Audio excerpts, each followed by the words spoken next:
নমস্কার বন্ধুরা, আমি আজকে একটা কচুর শাক বানাবো।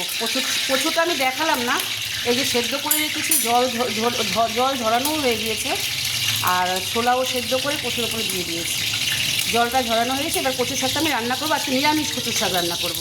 তো আপনাদেরকে আমি দেখাচ্ছি মশলা কী লাগে। আচ্ছা, এখানে তেল গরম হয়ে গিয়েছে, আমি কটা তেজপাতা দিয়ে দিলাম, শুকনো লঙ্কা দিয়ে দিলাম কয়েকটা, আর দিলাম 5 ফোড়ন। আচ্ছা দেখুন, ফোড়নটা ভাজা হয়ে গিয়েছে। এবার আমি জিরে আর ধনে বেটে একসাথে করে রেখেছি, জিরে ধনে বাটাটা দিয়ে দিলাম। এখানে আদা বাটা আছে, আদা বাটাও দিয়ে দিলাম।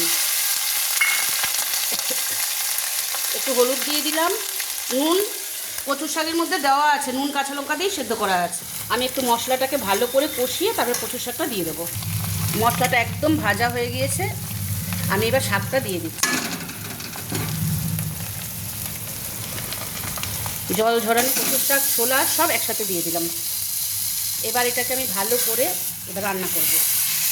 রান্না করে আমি দেখাচ্ছি। দেখুন, কচুর শাকটা কিন্তু আমার রান্না হয়ে গিয়েছে। আমি কিন্তু একটু চিনি দিয়েছি, একটু মিষ্টি মিষ্টি হলে, আর যারা চিনি খান না সেটা অপশনাল, দেবেন না। ঠিক আছে, আমার কচুর শাক হয়ে গিয়েছে।